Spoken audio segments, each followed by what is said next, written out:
Let's get right to it and try out the resistance beacon effect. Firstly, I'm going to be right clicking on the beacon, and in this scenario I want resistance, so I'm going to be left clicking on that. Then I'm going to be left clicking on the resistance 2 again, and then I'm going to be putting in an iron ingot. You can either put in a netherite ingot, an emerald, a diamond, a gold ingot, or an iron ingot. No, you can't put in a copper ingot. You can either put one of these inside of this slot, and once you have done that, you need to click on the check mark, and then you should have the effect. And right now, as you can see, I have resistance 2. So what resistance does is adds a certain percentage, just makes it harder for you to take damage. So I have a berry bush over here.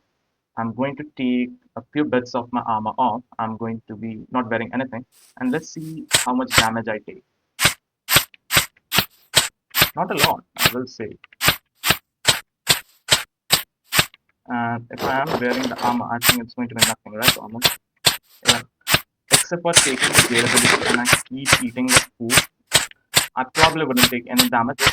So for this example, I'm obviously using a berry bush, but you can only imagine how good of an effect this is if you're fighting with hostile mobs or even with players. But players would also get the resistance effect, so it wouldn't help you out that much. But yeah, for fighting against or just taking any kind of damage, but I will say the resistance does not protect protect you against any kind of explosions or void damage or anything like that. So don't try any of it out. But yeah, it's a pretty good beacon effect that you can get, and I will say this would be quite a good effect if you, with the regeneration, if you are AFKing in a farm, so you don't die by mistake, like if a mob's there.